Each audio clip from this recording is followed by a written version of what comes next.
everyone. My name is Tara Bentley, and I'm the Executive Director for the Indiana Association of Home Educators, otherwise known as the IAHE.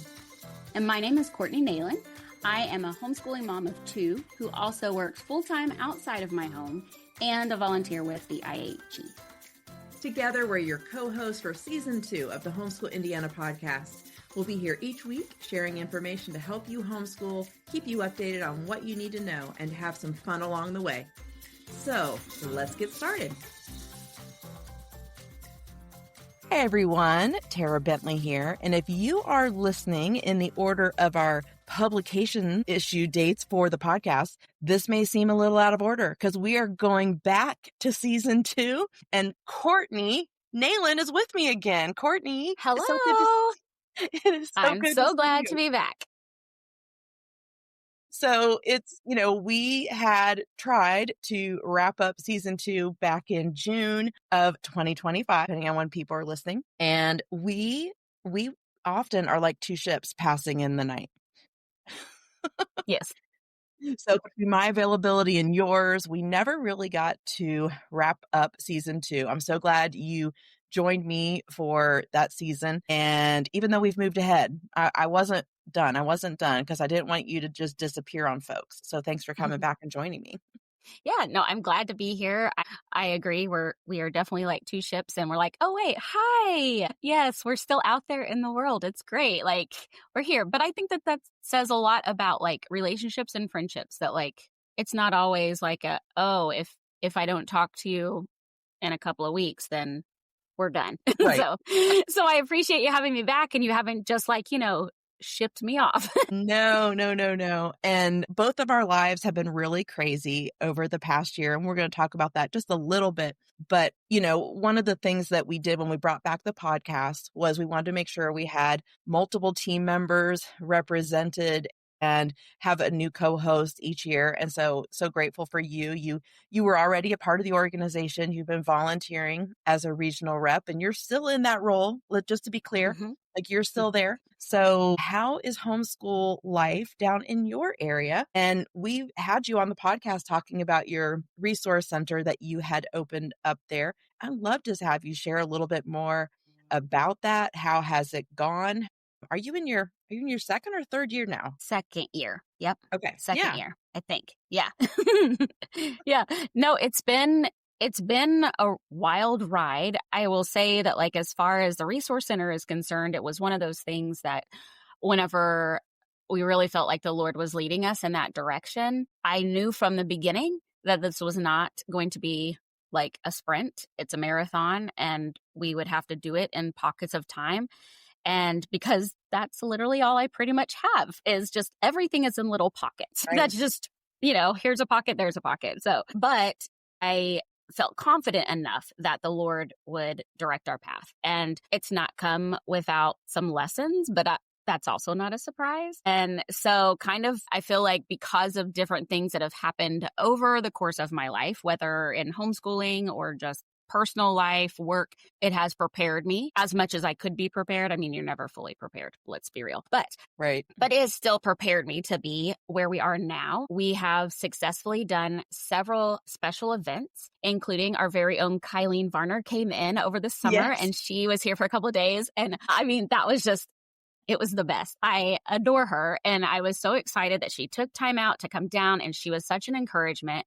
Not just to me, but to everybody that was there. They have just still talked about, they're like, we just loved that. It was so great. And so that has been a blessing. And we've continued to do kidpreneur days is what they are. So they're entrepreneur, but for kids. And so we now do that. We've just finished our fourth one, I think. We do it in the spring and the fall. And now we're doing little pop-up markets. And so we actually are starting to do those once a month for the kidpreneurs to be able to like just have a couple of them to pop up during our bookstore hours. Our bookstore is a happening place. We are open every week, not every day, every week. It's just based on our volunteers that are there.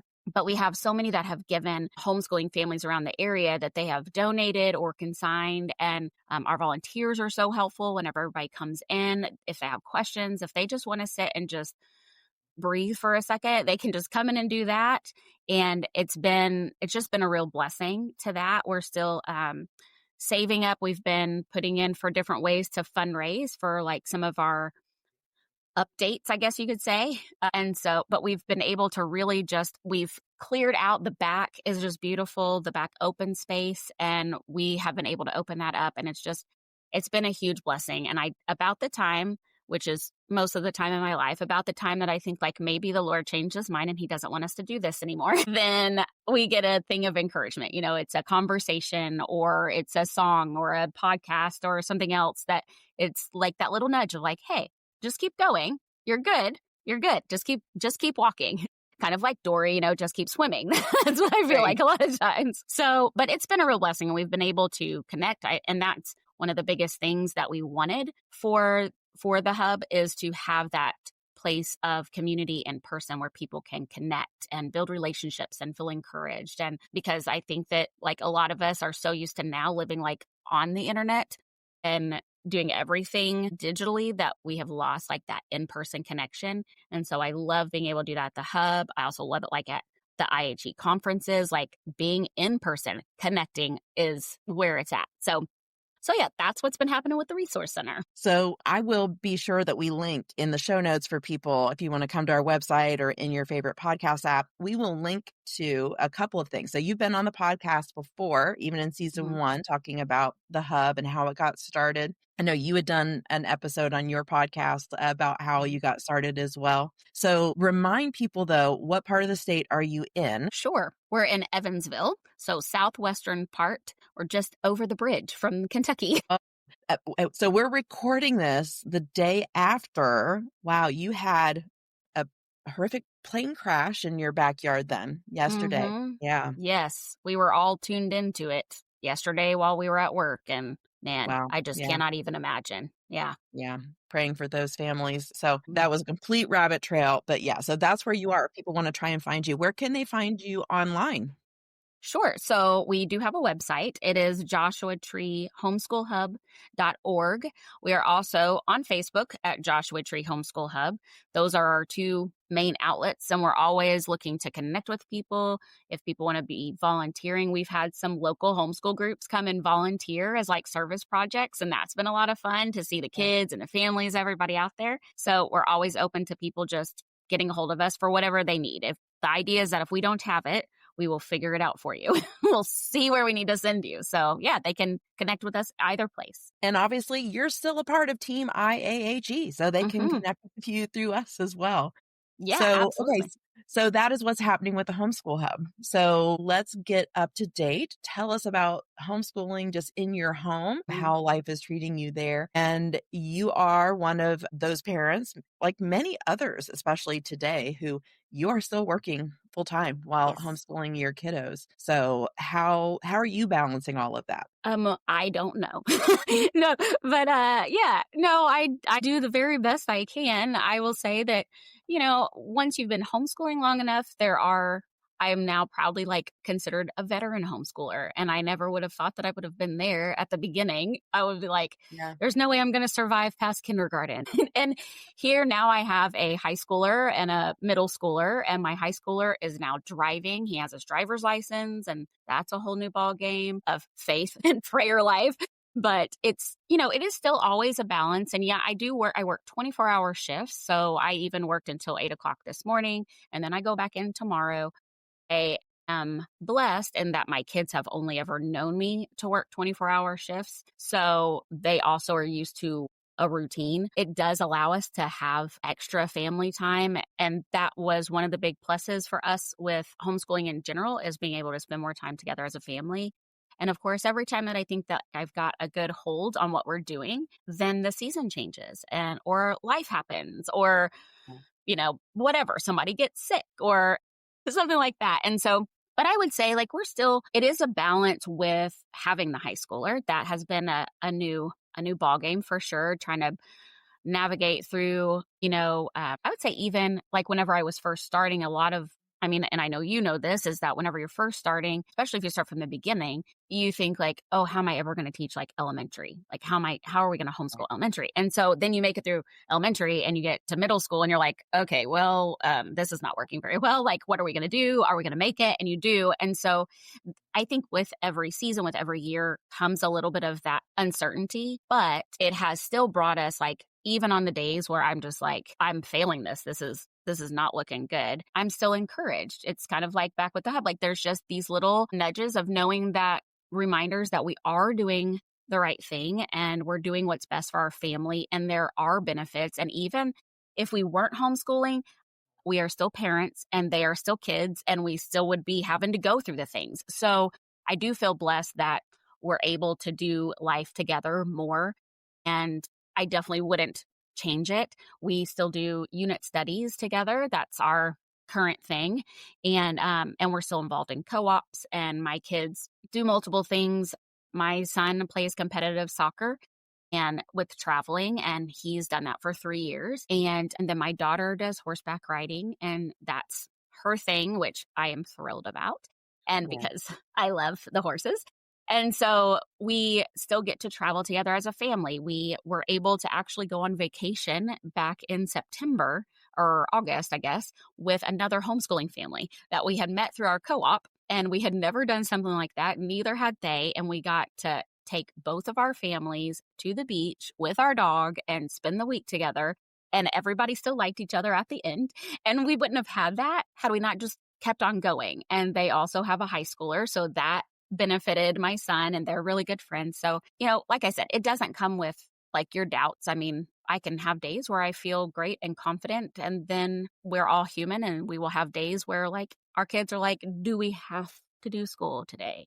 Do we Right. have to do this? They moan and groan and it's like, it happens. It's fine. Like you would be moaning and groaning if you were getting up at 6 a.m. to go to public school or traditional school. Like I Yeah. moan whenever I have to get up for work sometimes, but here we are living life. So it has been an adjustment. The past year has had its trials. We've had some family things. I lost a very dear friend of mine. That was a complete shock value. Still going through the grieving process of that. But with each season, there's still been some blessings. And so I have still been able to be encouraged by the homeschool community and just kind of helping one another plug along, I guess you could say. But yeah, but the kids are doing great. We're still trucking along. We're just doing the things. And I think that one of the lessons we all have to learn in whatever stage of life that it is. And, I know that whether you're the stay-at-home parent or not, whether you have two parents that are working full-time or not, my husband worked retail the majority of the years that my kids were school age.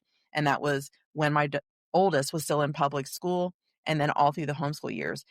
There's no weekends when you work, Hmm. certain jobs, retail included, your job as, an EMT. Weekends don't mean a thing. But That's what you right. said about doing life together, right? That is key. And that is one of the biggest gifts that homeschooling gives us is the ability to do life together. But you also have a few more, you have a little bit more freedom of when to say no. I think that's one of the things I remember back in the spring when you were walking through that hard time of losing such a close friend. And I had to encourage you to say no to me. Courtney, it's okay to say no to me. Right. And that is something that's a gift we have to give ourselves sometimes in the midst of that. Yeah, I know that it's one of those that is a hard thing. I think you and I have talked about it just one-on-one before that like we both like to say yes to the things and it's hard to say no and sometimes it's because I don't want to hurt someone's feelings, but most of the time it's just because I want to do all the things. I want to live life to the fullest and whenever you feel passionate about something, you want to keep doing those things and having to pick and choose sometimes, like we talk about and kind of joke as homeschoolers that for those that are not sure about homeschoolers and the ever question of like socialization, that like we all know once we've been doing it long enough that actually the problem is not socializing. It's socializing too much because sometimes you just have to say no. But then, that's a wonderful problem to have. So, I would much rather have to be saying no than just sitting around and not enjoying life, I guess. But yeah, it Right. is hard, but you do have that freedom it's a learning process. It's a growing process as an adult and as a parent. that, and to be an example to your kids, to be able to say like, hey, this is one of those times where we have to say no, or we have to take a second. I had to get really comfortable with telling people, which is completely opposite of me and my normal character, but I typically tell everybody like, I'm good, I'm okay, I'm fine, because I'm not going to burden anybody else. And being able to tell people, actually, I'm not okay, and be okay that I'm telling them I'm not okay, and being okay if they're just like, oh no. And I think that that's a thing to say, even, whenever you're going through something, whether it is something personal like a loss or just a trying time. But even with homeschooling, I think that sometimes people want to put like the Pinterest worthy or Instagram, or like they want to see like this pretty little snapshot. And that's all we ever really see, because who really wants to post anything about you're having a bad day? Who even thinks about taking a picture whenever you're having a bad day? Like, I don't have time for that. So it is natural that we would always just see everybody's good moments, whenever in reality, that's like a quick second out of their entire day. And it doesn't show the downside of things, the struggles with things. But I also find that encouraging, because there are times where like we learn as a family, we go through friendships, navigating teenagers and friendship has completely changed my mind for what my parents had to go through. And I was at traditional school. I'm like, I am so sorry. This is a lot. But I do feel like it still has offered us the opportunity to have open communication with like, what do those friendships look like? How can we navigate those struggles? How can we learn to say no even in that? But trying to balance that, it's not a quick thing. I don't think any of life is quick. It's just not. And so about the time that you think that you have a good hold on things, and something falls apart, and you have to figure out how to navigate that.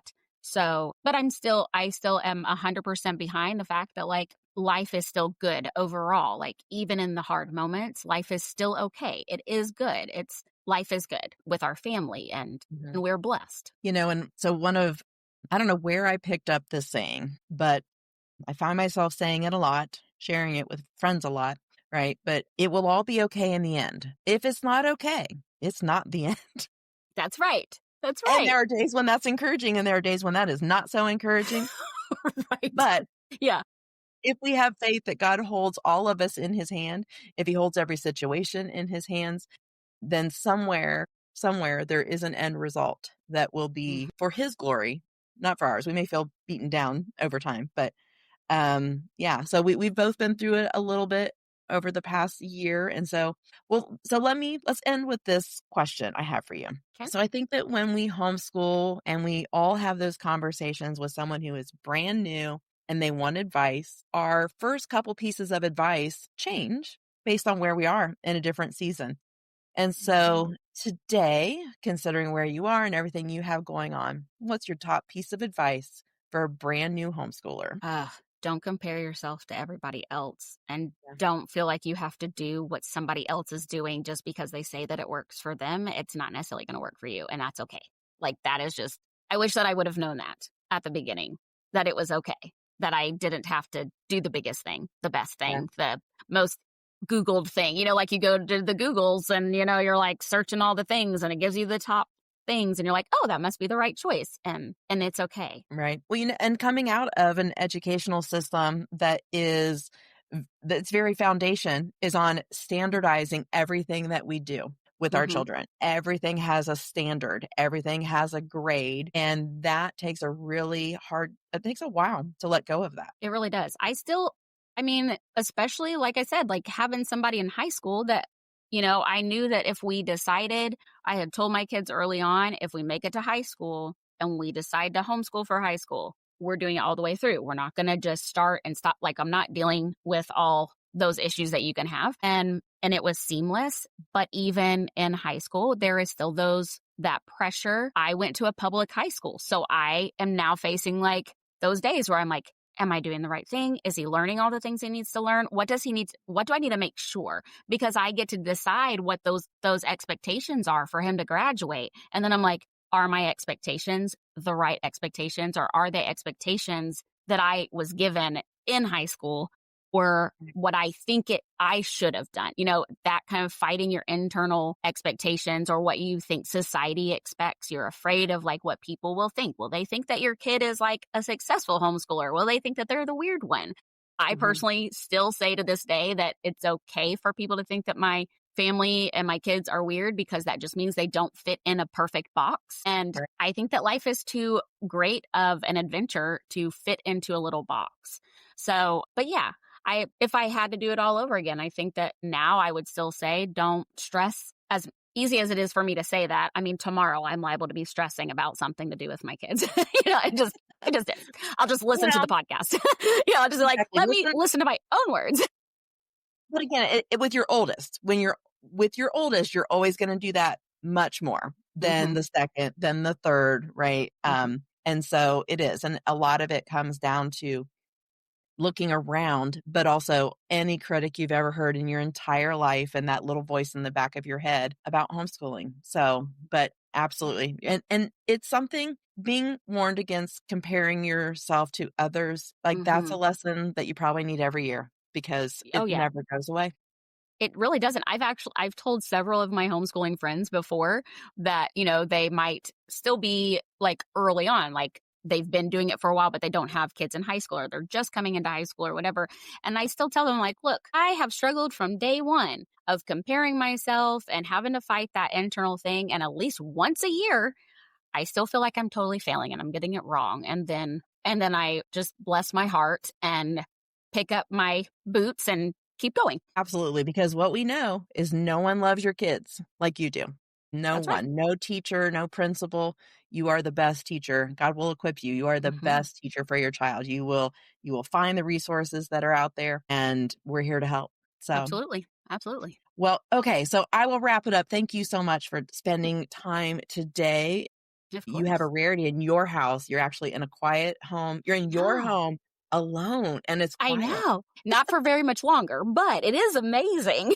It is. It's one of those rare things that we learn to treasure. So, yeah. That's right. Exactly. Well, thank you so much, Courtney. I'm so glad that you had time that we could wrap up season 2. And I Yeah. bet you'll be back on the podcast someday. But I encourage Yeah. people to reach out to you if they live down in your Mhm. area, if they have questions about getting started with homeschooling. If you live Mm. somewhere else in the state and you've thought about setting up a resource center, Courtney, I know would love to share information with you. Mhm. She has Absolutely. a vast amount of information and lessons that she has learned. So That's right. thank you.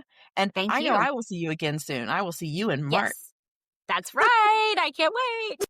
Can't wait to see you at the conference in French That's Lick. right. So thank Yeah. you again, Courtney, and we'll talk again Thank you. soon. Okay.